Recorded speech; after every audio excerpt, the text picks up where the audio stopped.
Good If I morning. unmuted my mic, that would work. Evening. Good evening, everybody. Good evening. And welcome to episode 129 of Line Upon Line. We have a great program for you this evening on Revelation. Going to talk about the both beasts, and hopefully it'll be real informative for everyone. And we're coming off of one of our highest viewed episode weeks, so should be a good program tonight. And if you would take us out, Dr. Ricks. Thank you, Ken. This was called Homesick Snowbird. You know, in Florida, they have those villages where all the people from up north get a little place in these little settlements around golf courses and retire. So in the villages in Florida, one of the senior citizens walked by a parked car and it read, "I miss Chicago. I am so homesick." So the man broke the window, stole the radio, shot out all four tires, added an Obama bumper sticker, and left a note that read, "Hope this helps."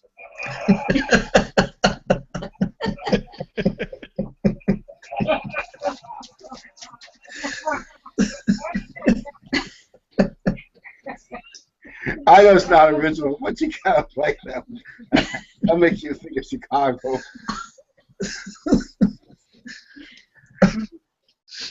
The next one's called Be Inconspicuous. Two bees, B-E-E-S, but flying and they bump into each other, and one bee says to the other bee, "How has your day been?" He says, "It's been terrible. It's raining, it's damp, and there's really no flowers around here and no pollen. I can't make any honey." He says, "I've got the answer to your problem. I'm just coming back from it. Go down the street about 5 blocks, make a hard left, go down a little ways, and you'll see a bar mitzvah. It is full of flowers." So the bee goes down there. Later that afternoon, the same two bees bump into each other again. He says, "Well, tell me, how did it work out?" He said, "It was wonderful. Thanks for the tip. It was great. It was everything you said it would be." So the first bee said to the second bee, "Well, why are you wearing a yarmulke?" You know, a little skull cap. Bee size, of course. And the first bee says, "Well, I didn't want them to think I was a wasp."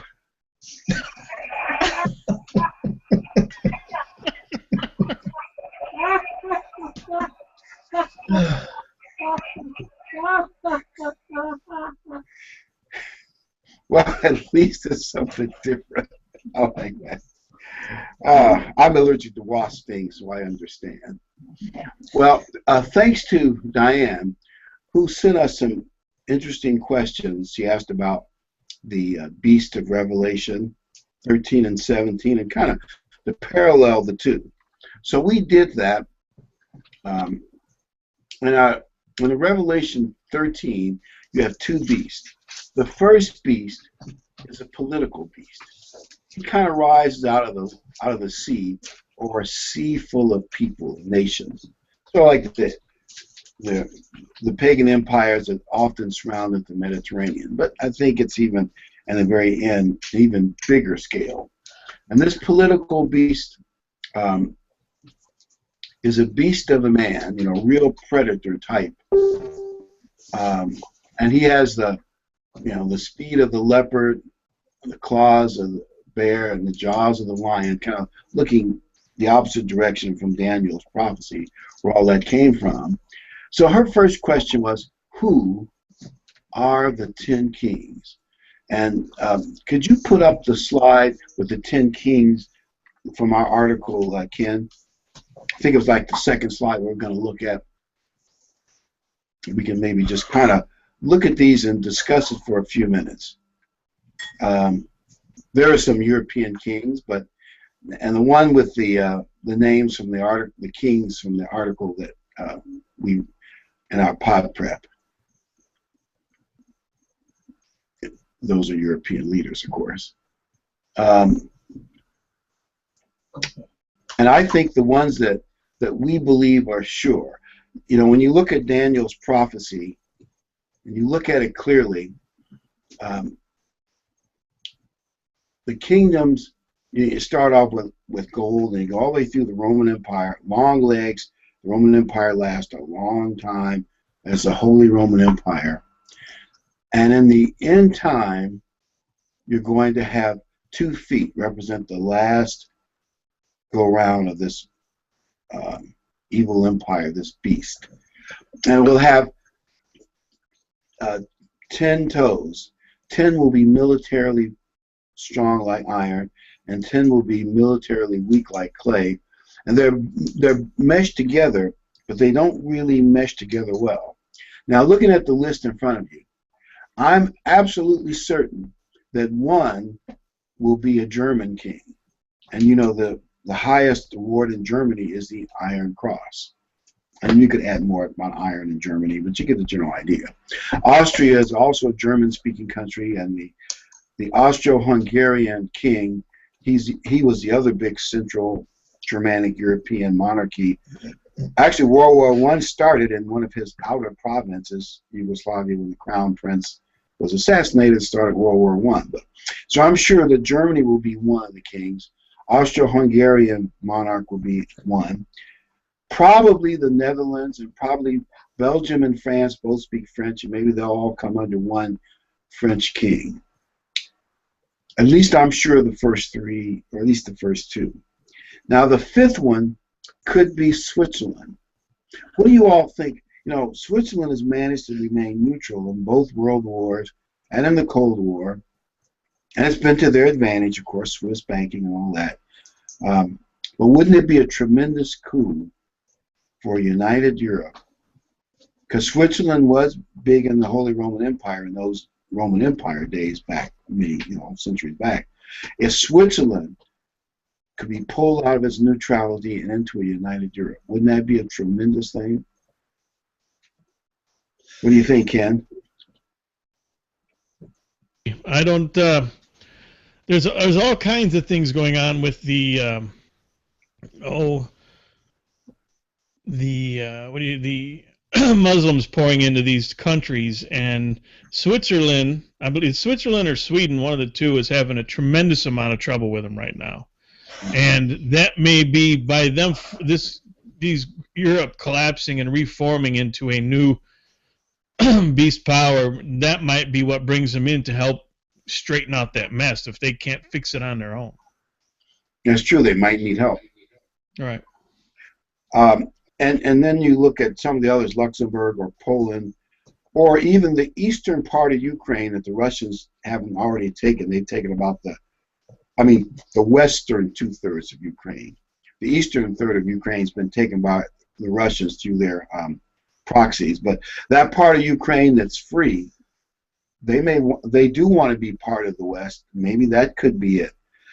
As I said in the beginning, it could be more than one nation makes up a kingdom, and it's going to be big and powerful. Think about a kingdom that goes from Portugal all the way to the Ukraine or Poland. That would be, at least in population and in many other factors, a good deal than the United States of America. It would be huge. Now the 5 toes that will be more like clay, Portugal, Spain, Italy, and Greece, I'm almost certain those 4 will be in.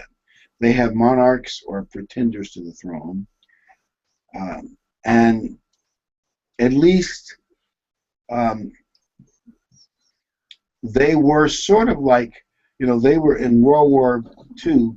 They were Germany's weak allies. They didn't really mix well with Germany in World War II, and they didn't.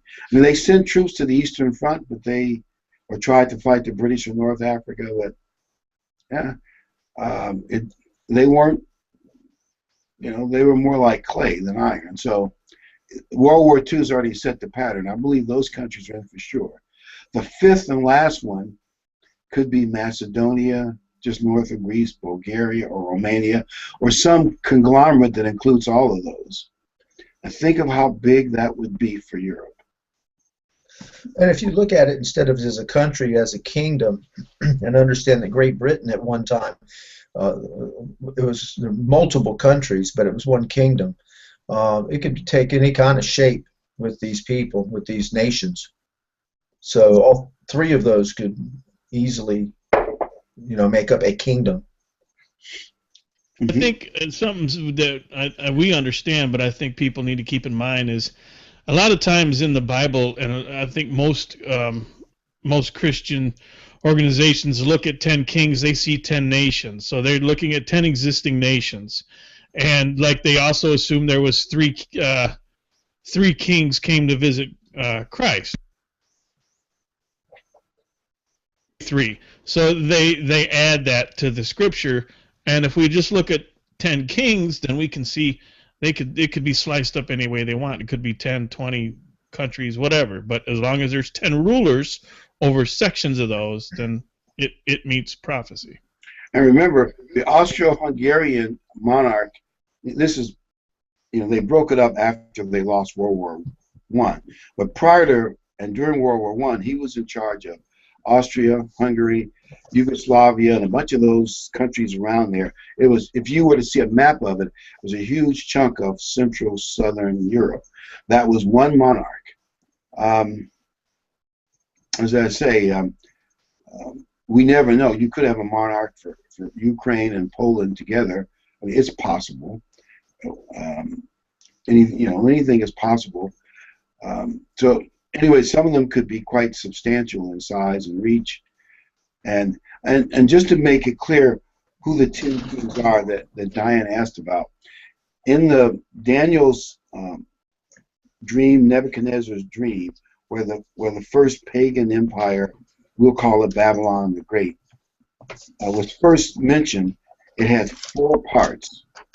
And in the 4 parts, gold was Babylon, silver was Persia, bronze was Greece, and iron was Rome. And Rome lasted a long time, like hips and long legs.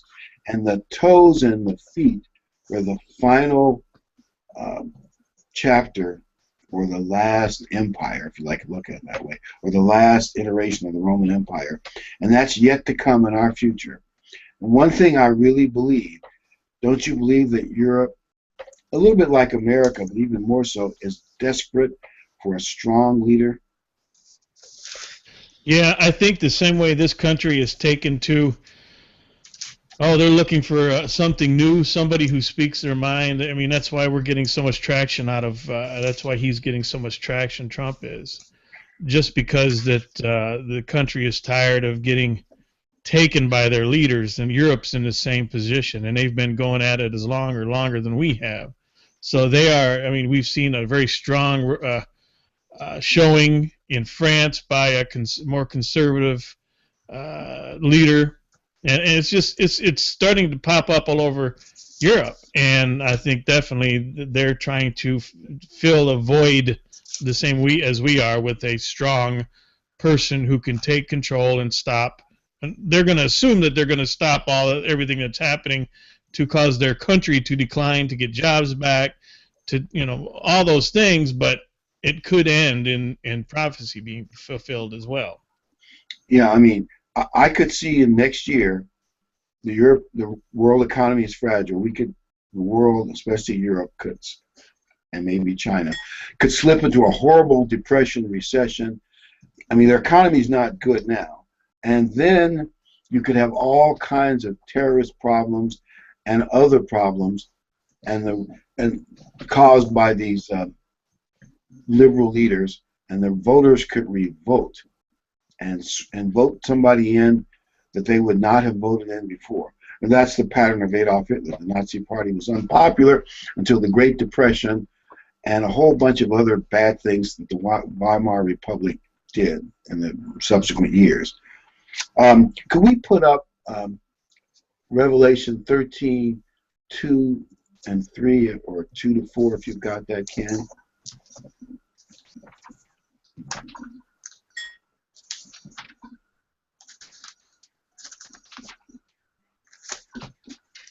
Obviously, we're speculating, of course.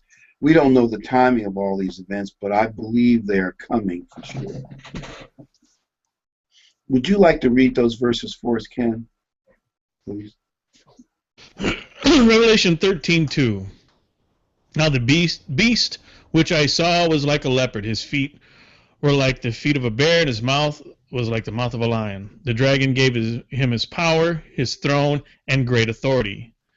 and I saw one of his heads, as if it had been mortally wounded, and his deadly wound was healed. And all the world marveled and followed the beast. Here's a possibility. We're just speculating, but based on the Bible, that this strong political leader and the group of 10 together and this one leader, maybe someone will try to assassinate him, and they'll say at the hospital, well, he's dead, and everyone will mourn, and then suddenly 9 hours later they'll say, no, he's made a miraculous comeback. This man is a miracle worker. What do you think, Dave? Well, yeah, anything's possible. And something I was thinking is maybe, I don't know. Maybe somebody, the assassination attempt happens, and it's obvious there's no way they could have managed. There's no way they could have survived. And maybe the spiritual leader does something that resurrects him or suddenly brings him back, or whatever you want to call it. There's just so much that it could be. You watch things, you hear things, and you try to compare it with what you read in the Bible. So much of it seems like it's falling right into place. It's so obvious. And other things, you go, it could go this way or that way. But regardless, it's going to be, the whole world's going to marvel. And that's the thing, is the world's going to say, who can make war against the beast? At this time in the world, we have two popes. We have a European Union which is on the brink of financial and political collapse. There is a migration, immigration, whatever you want to call it, by a group of people who do not want to assimilate into the culture of Europe. All these things, we've got deals with Iran getting the nuclear, but you could put a PowerPoint presentation or a checklist together and put 100 or 1,000 things into that thing. Has never been anywhere like this before, and it's all exists in the world today. And any number of these things could come into play to help bring this revelation to fruition. It's just amazing to watch all this happen. When you consider the mass movement of human beings into Europe, I mean, the amount of people, and they're talking that they don't want to assimilate. So I was watching something. They said that that it was unfair to ask them to assimilate. That these people don't assimilate. That where they go, you have to assimilate or change to be more like them. How long will the indigenous people, excuse me, the people who are born and raised generation after generation in these countries, who speak that language of their country and are used to their foods and their culture, how long are the people going to put up with this? I mean, everything's very fragile right now. Yeah, I think they're going to realize that their liberal, I'll call them weak, maybe they would say politically correct, leaders have sold them into a real, what word, I'm trying to think of a good word for, someone really, not exactly sold you down the river, but really put you in a bad situation. And I believe it's going to be ripe for more authoritarian leadership. It'll have to be. They're going to demand it. They're going to demand it. Just like you're seeing the beginnings of that in this country, right or wrong, you're seeing it start here. Europe's in worse shape than we are. And as liberal as they are, when their children can't eat and they're fear for their life, it's the same scenario as there are no atheists in foxholes. There will be no liberals over there when they're in serious trouble. They will turn. And that's what I've always understood the verse in the Bible to say, that says that even the elect would be fooled by this leader. Even for but for the elect's sake, he'll keep us safe and we won't be. But it's going to be a strong, most likely somewhat conservative or tough guy that's going to come through and seem to straighten stuff out that's been broken for a long time. And that's what we got to be on guard against. A prime example is France. There's a lot of jokes about the French, how they handle things so differently than we do.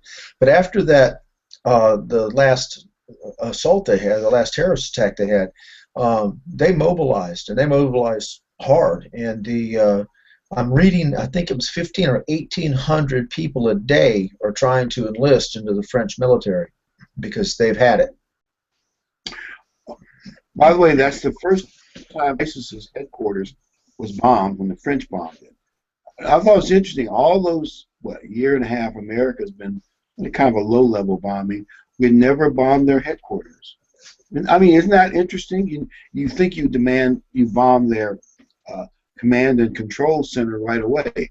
We had never touched it. The French bombed it, I guess, just a couple days after that attack.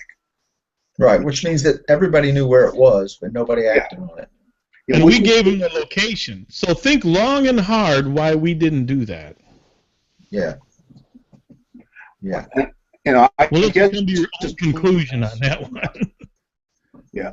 But it's interesting. Let me give you another historical example. Italy was in chaos after World War I, and they felt they got a bad deal, and the economy, a whole bunch of other stuff. But the main thing was, and then all of a sudden, Mussolini had his black shirts, fascist party. He was the editor of a rabble-rousing newspaper and other things, and a hero of World War I. He just literally, he and his black shirts marched on the government in Rome, and the government said, okay, fine, you take over.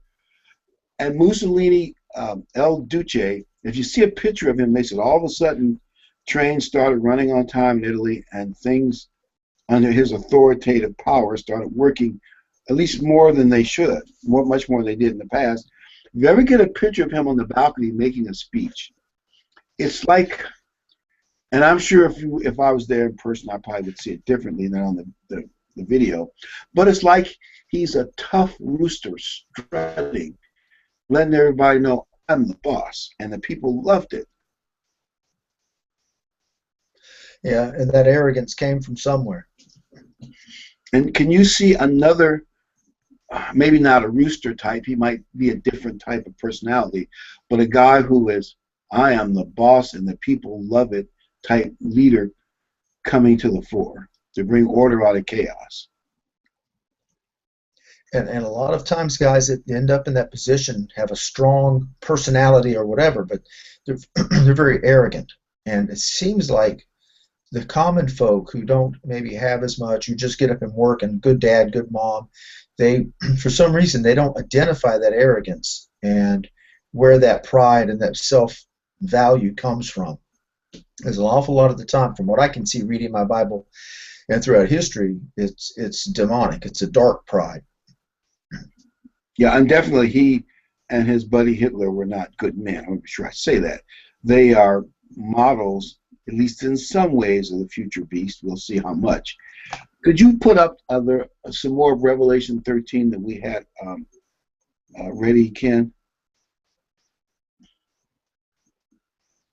You know, while he does that, I believe we're going to have another Adolf Hitler or whatever, but this guy's going to smile.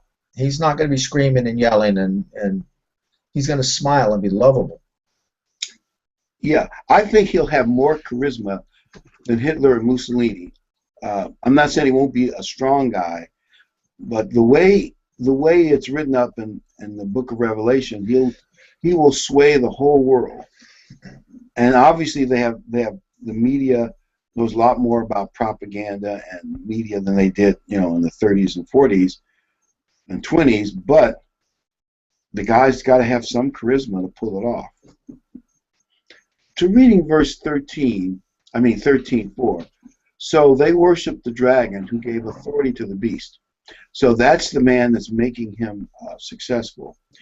I remember reading one of the Left Behind stories, and they had a man who was the beast, and the devil made things work for him. It's just a fictional story, but in some way it will really come true. And verse 13:4, and they worshiped the beast, saying, who is like the beast? Who's able to make war with him? In other words, this guy's going to put together such a great military coalition that the world will say nobody can stand up to him. And you can think of, in like 1935, when Hitler rolled out the modern tanks and fighter jets flying overhead and all those goose-stepping soldiers, at least, and if you were France next door, you were scared spitless. You think, boy, who can fight them? Look at that modern army. Well, I assume this guy is going to do something even much more spectacular. Oh yeah, yeah. But he's going to be on one level a uniter. He's going to bring people together because his strength's going to come from that. And then he opened his mouth and blasphemy. Verse 5. He was given a mouth speaking great things and blasphemies. He was given authority to continue for 42 months. So for 3.5 years, he's going to make that coalition of iron and clay hold together. I'm not saying that in the long run that's a bad combination, iron and clay, but for the period to fulfill the prophecy, it will last. For that time period. Then he opened his mouth and blasphemy against God, to blaspheme his name, his tabernacle, and those who dwell in heaven. And I've wondered exactly what he will say, but it's clear at some point he's going to say he is God, and that his word is higher than the Bible. And I don't know, maybe even that he's greater than Jesus Christ. You think he might go that far? I have seen. There's a very famous charismatic Latino pastor who claims that he is stronger than Christ. Wow. And he and many of his parishioners are tattooing 666 on their. I think he put it on his neck. He's got 1 million followers. Wow. And I've had pastors say that their traditions are more important than the writings of Christ or the statements of Christ or writings of the apostles, that their traditions are more important. And I've heard that from more than one person. In verse 7, it was granted him to make war with the saints, to overcome them, and authority was given to him over every tribe, tongue, and nation. So he is going to be the top leader in the world. All who dwell on earth will worship him, whose name has been written and whose names have not been written in the book of life of the Lamb, slain from the foundation of the world. In other words, he's going to deceive the whole world except those of us being converted, as Ken was saying. That's going to take a lot of charisma. And it says, if anyone has an ear, let him hear. So all mankind, we all have ears, we should all be listening. And then in verse 11 comes the second beast. Then I saw another beast coming up out of the earth, and he had 2 horns like a lamb and spoke like a dragon.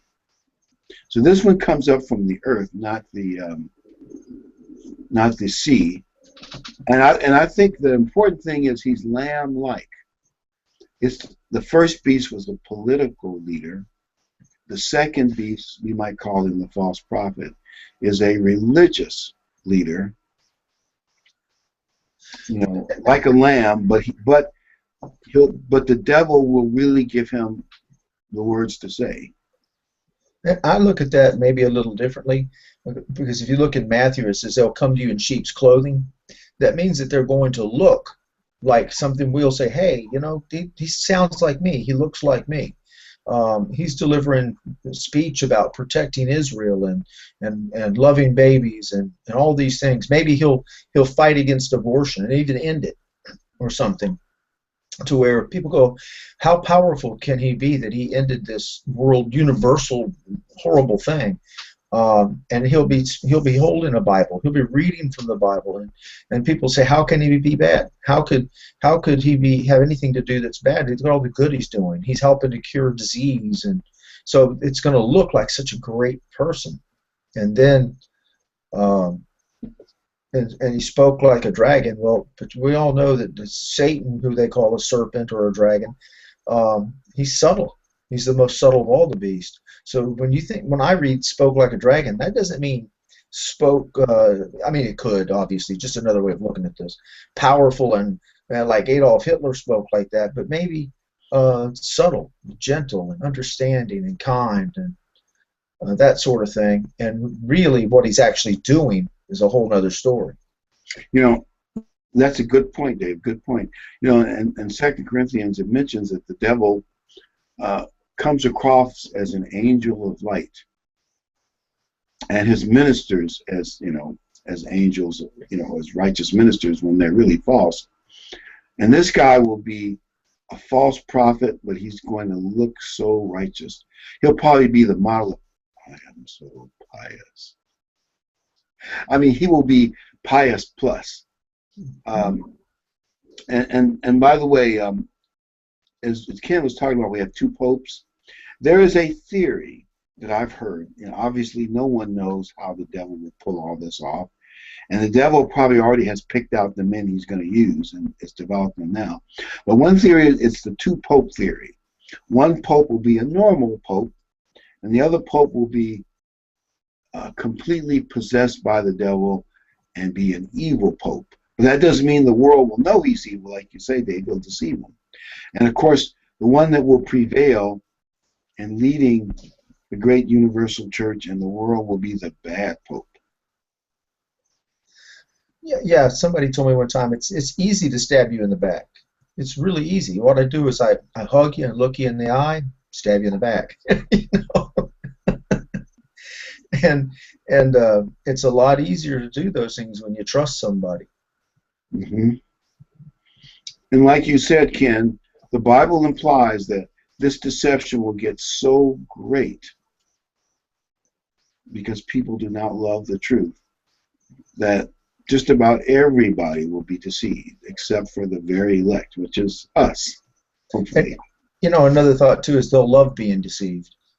They'll love finding I'm part of this, and this is everything's better. And on Wednesdays I get bread, and you know they're going to love. Look at this great power that finally fixed the whole world. Now that's when they cry peace, peace. When in fact there is no peace. Yes. It's just another reason to make sure you stay in the church. Make sure that you keep going to church if you're if you're close enough to one to get to church. Stay with the brethren, stay strong, keep reading, and stay on the list.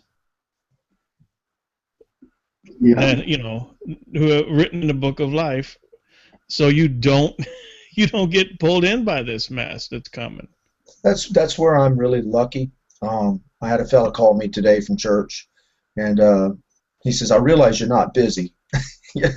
And actually I was trying to paint my place, but I was able to talk to him for a half hour, 45 minutes. And generally speaking, when my local people call me, I'm able to stop what I'm doing for a few minutes and spend time with them, so that we're able to develop a relationship that's more than just I see you at Sabbath services, and get to know people for who they are. It makes it a lot easier to communicate with somebody when you understand their thought process and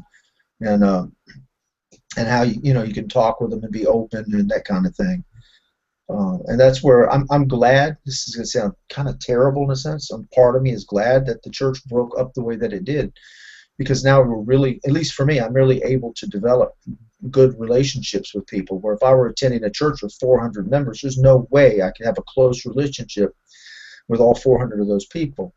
Where in our smaller groups, I can tell you, I know the conversation that's going to happen before we get there. I know exactly what this guy's going to say, and I got one guy that's very quiet, so we know that to get him to talk, we got to really pull it out of him, So we're developing that family kind of relationship, and that's only going to happen if you're consistently attending and studying your Bible, because iron sharpens iron. Good point. By the way, do we have Revelation 13:14? I think they have Revelation 13:14 available too, isn't that right? I not right offhand, no. Oh, don't worry. I will just read 13:14. The next one 13, we run 14. to 17 after this. Yeah.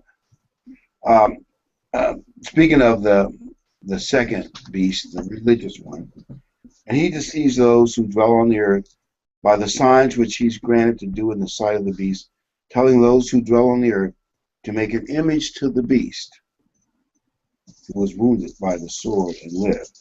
And he performs miracles and other things. So he will help serve the cause pushing the beast. Let's go to Revelation 17, and we'll put up 17:5.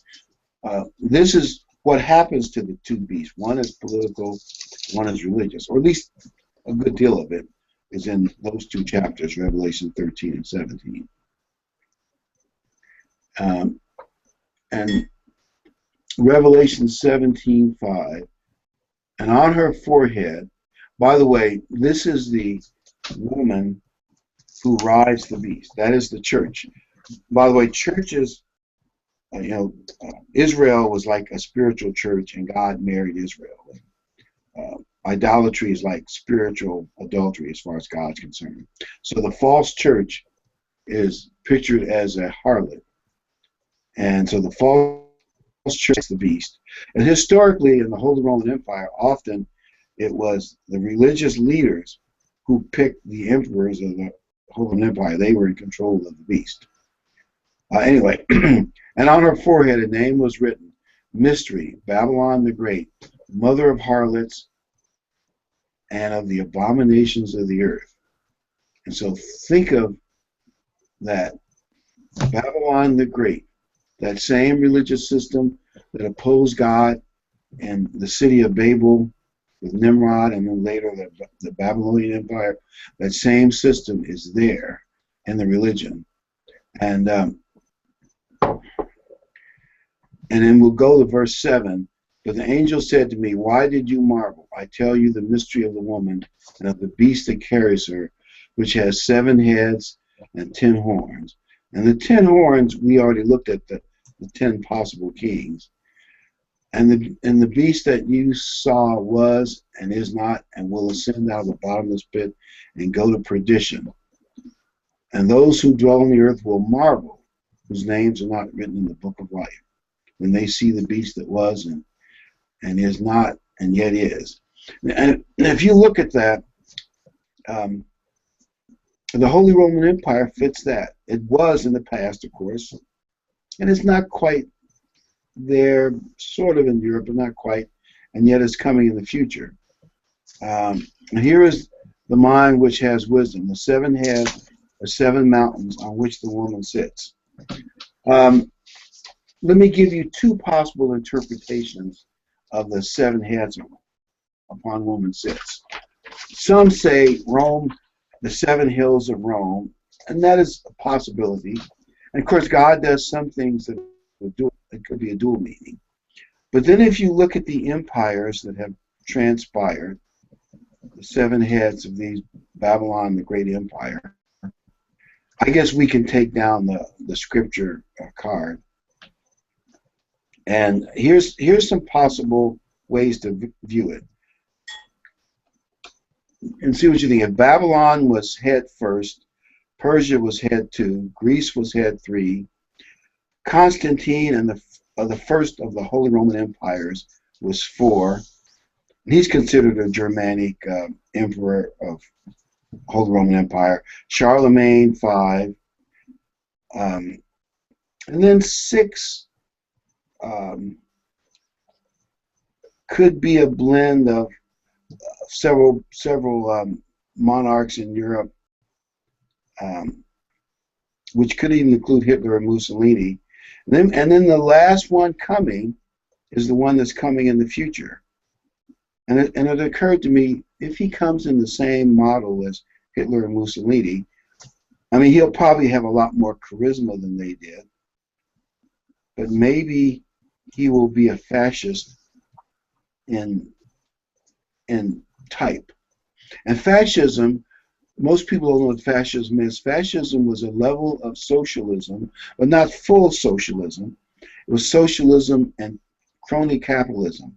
The major industries, especially the war industries, made a deal with Hitler and Mussolini, and they got special power and privileges. But it was kind of a socialistic government in league with certain big, powerful businesses. And obviously, it was, at least for 12 years, it was powerful in Central Europe. Maybe some form of fascism is going to return in the next reiteration with 10 leaders and one being supreme. is coming one more time. What do you think, Ken?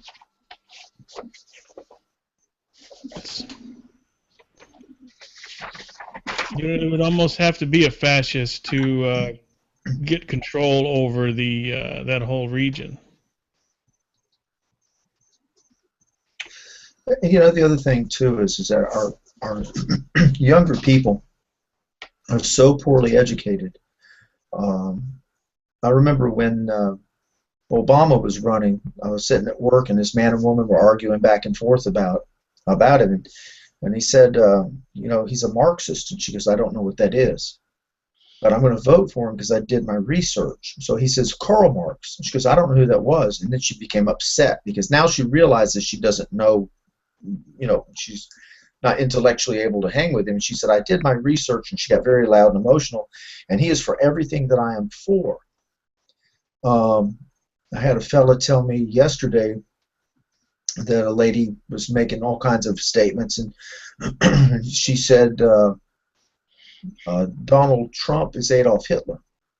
And he works with this African-American gentleman who's very conservative, and he said, let me ask you a question. You compared him to Adolf Hitler. Where was Adolf Hitler born?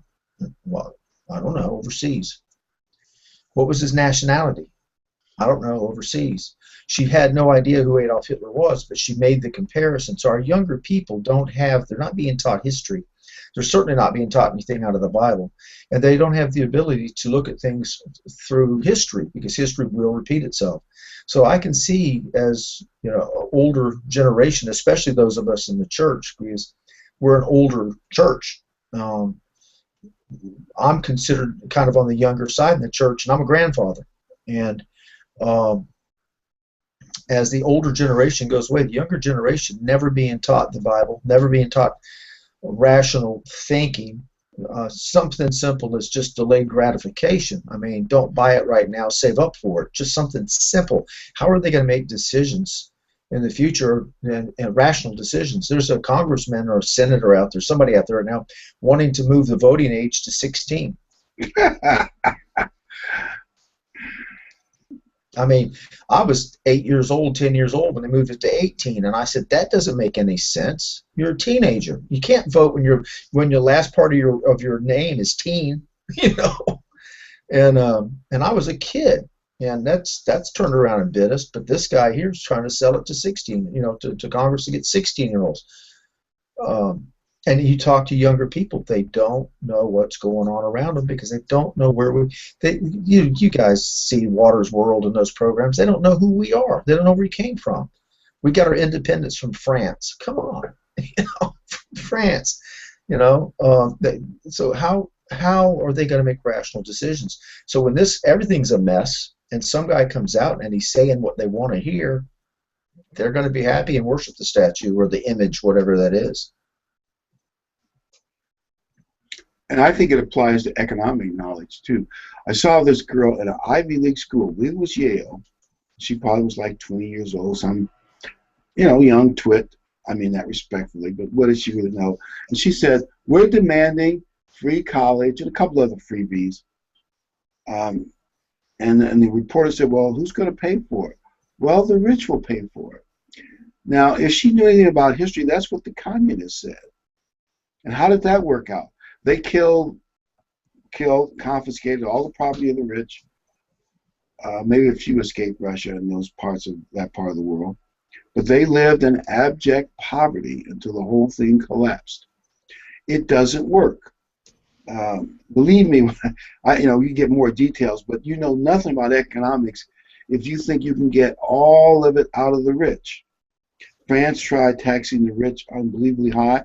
They got less revenue, lost jobs, and most of the rich changed their address.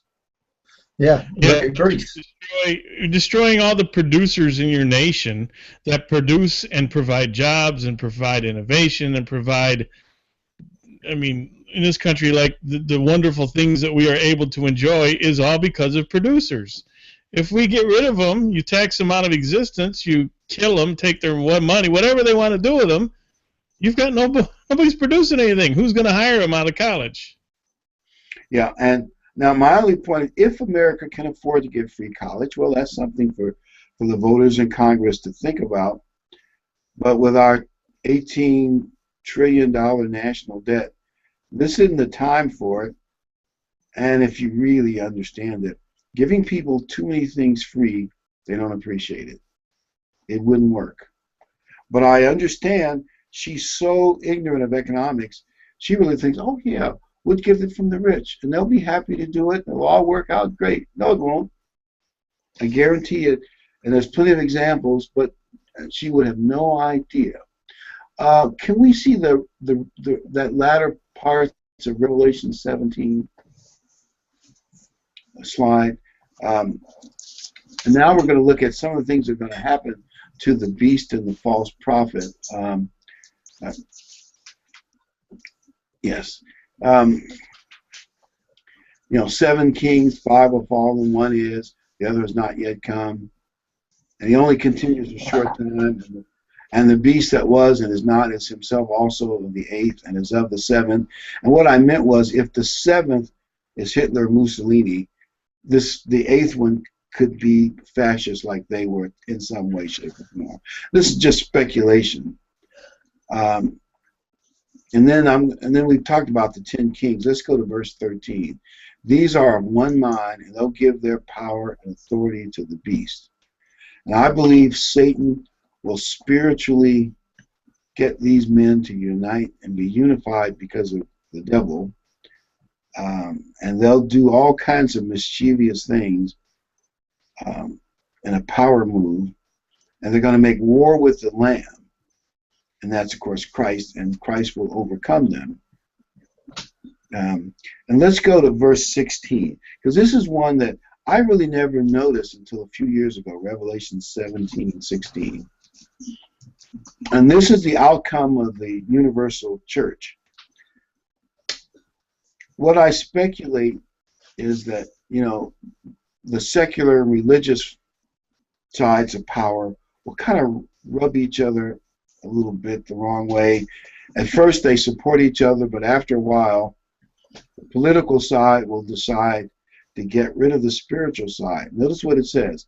The 10 horns which you saw on the beast, you know, this is the leader, the political leaders. These will hate the harlot, and that is the church. Make her desolate, naked, eat her flesh, and burn her with fire. They will turn on the church. I assume burning churches and killing priests and shutting down church authority. So the only authority will be the political authority.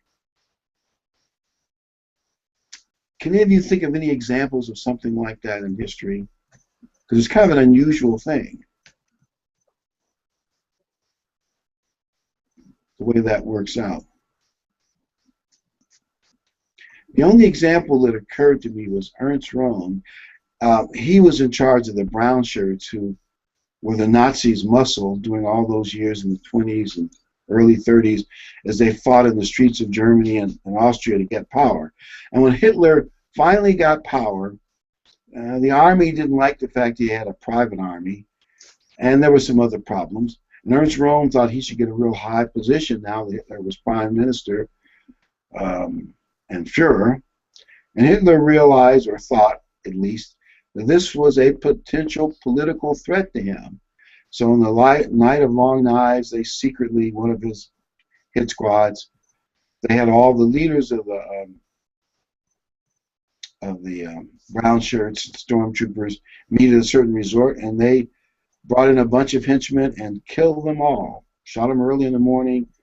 Anyway, it's a gruesome story, but it's almost Hitler destroyed the people that helped get him into power. You see how evil that is? I wouldn't be surprised if that history doesn't repeat itself, you know, in Europe or maybe even in this country. No, I think it will be in this country, personally. And think about it, the church helps put the beast in power, convince people to worship him, but in somewhere down the years, he's going to destroy the church and burn her with fire. I thought, wow. It's kind of amazing, but it's in the Bible. So at least we kind of know that God strikes back at least one leg of you know, the church mechanism. which does persecute the church and persecute those who don't have the mark of the beast. So they deserve what they're getting, but it's a big shock that it comes from the one they helped bring to power. It's kind of like,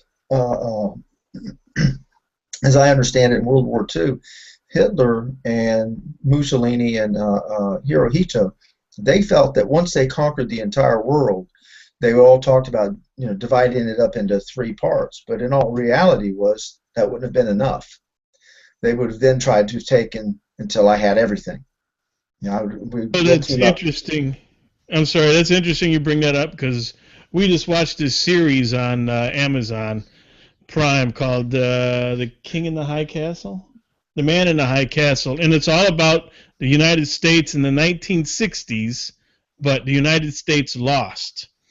And one half of the country is run by Germany, and the other part, the West Coast, is run by Japan.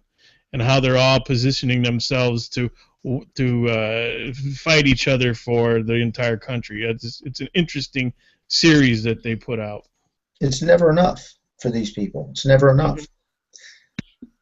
I told my wife, I hear about these ball players, and he's now worth, $100 million. And so what's he doing? He's still getting tackled every Sunday. What's enough? If I had hit something and I made $100 million, nobody would ever hear from me again. I don't need 200 million. How rich do you have to be? But some of these people, I look at these pro athletes and they're getting tackled every Sunday. Now they're 43 years old and they're not getting up very well, and they've been rich for 20 years. Why not stop? When's enough? Yeah, they say that there's never enough. If you get greedy for something, I mean, I've heard people say this, not that I've ever been rich or anything like that, but the more you get, the more you want, and you never really get completely satisfied. You're scheming for more all the time. Yeah, I don't understand that. I told my son 2 months before my 40th birthday, I watched my friends that were fighters try to fight into their 40s, and they were being remembered as guys that got beat, not as guys that were really terrific. I said, if I win my division at this world championship event, I'm done. I won it, and I never got in the ring again. I didn't need to get beat on anymore. I proved that I could do it. I walked out. I have the trophy. I got the picture, so I wrote my name in the book, and there you go. But these other guys, being the best is not enough for whatever reason. Oh, I love Brett Favre.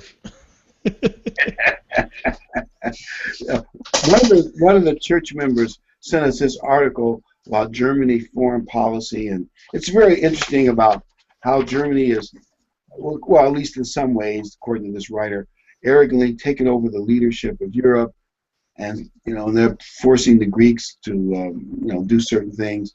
And I thought the most interesting part of the article was without or against the USA. It's clear that Germany is leading Europe, and I would add to it without USA and without Britain. Because I remember years ago when they started this United Europe, Britain was in except for they didn't go for the currency and the social package, but they're in on the rest of it. And everybody assumed since Britain won World War II that Britain would naturally be the leader. But I remember Mr. Armstrong, GTA, and others in our church saying that doesn't fit the Bible prophetic pattern. Britain is not going to be the leader of United Europe. And by the way, Germany has said that, and others recently too, that the British are on the out, that Germany has, at least through finances and maybe other things, ascended to the leadership of this United Europe. And now with America leading from behind. Don't you love that expression? Leading from behind? Yeah. It doesn't work that way. It's like America steps out of the ring and makes it even easier for somebody to take over.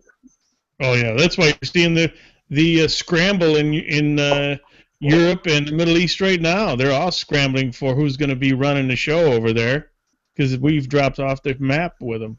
I watched something tonight, and they were talking about, I forget even what it was, but I just remember the statement they made because I was probably doing something else while the TV was on. But they said Angela Merkel was the most powerful woman alive, and there may be some truth to that. Mm-hmm. Yeah, there is. Yeah, there may, because Germany is leading Europe at the moment, and that's, what can you say? That's happening. And next week we want to continue the next 2 weeks discussing Revelation and prophecy, and we thought we would try for next weekend, January 1st, Revelation 10 and 11, the two witnesses, and then for January the 8th, Revelation 11 and 12. We call it the good and the bad, and we're going to start something next weekend. It's going to be about the good and the bad. We're going to try to dramatize in a dramatic way, in our little, small town way, what's happening in the book of Revelation, chapters 11 and 12. You have the good sons, who are the good people that listen to God's warning and the two witnesses. Then you have the ne'er-do-wells who do not listen. I just think we can dramatize it, make it very interesting. I want to encourage people to come and see what you can email, see what you think of it. But I think there's some lessons to be learned. Layabouts. And the layabouts, too. Yeah, the good sins and ne'er-do-wells and the layabouts. It'll be interesting. And you almost could think of some people who could fit into those categories, who believe anything they hear on NBC News. Or if I see it on the Yahoo internet, those first 5 news clips, it has to be in the gospel. Mm-hmm. Yep, till you actually read the article. It's nothing like that. They just look at the headings and the pictures, and they believe what they're told. But anyway, I hope we make it interesting, and it'll be, and people can email Ken. Would you give him the email address, Ken? Things that you might want to be talked about. Line upon line 2810@gmail.com. And we've gotten a couple. We covered one tonight. But yeah, line upon line 2810@gmail.com. That's good. So it should be very interesting, and you can go to the Midwest website, ICGarea4.com, and you can see the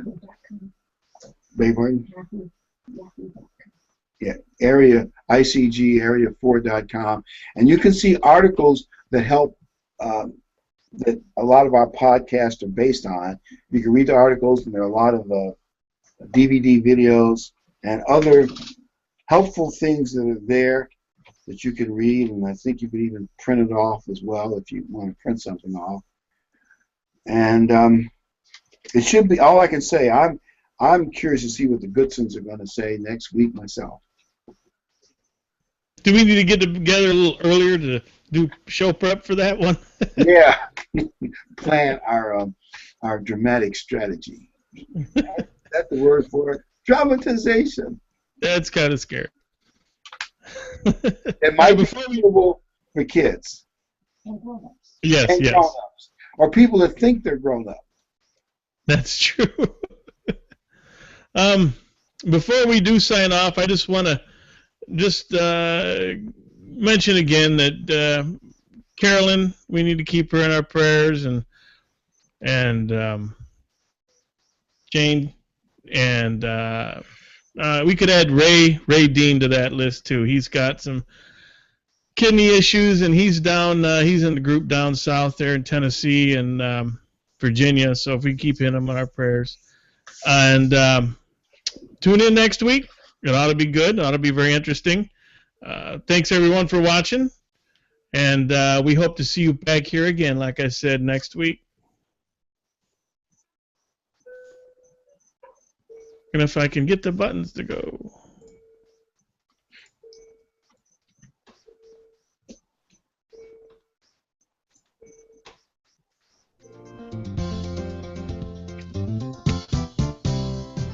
we're happy you could make it. So glad you are here, and hope that we've been able to make God's word more clear.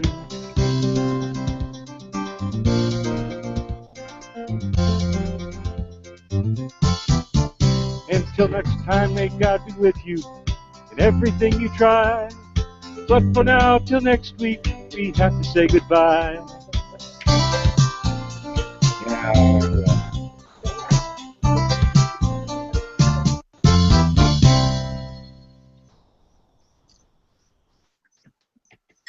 Good night, everybody.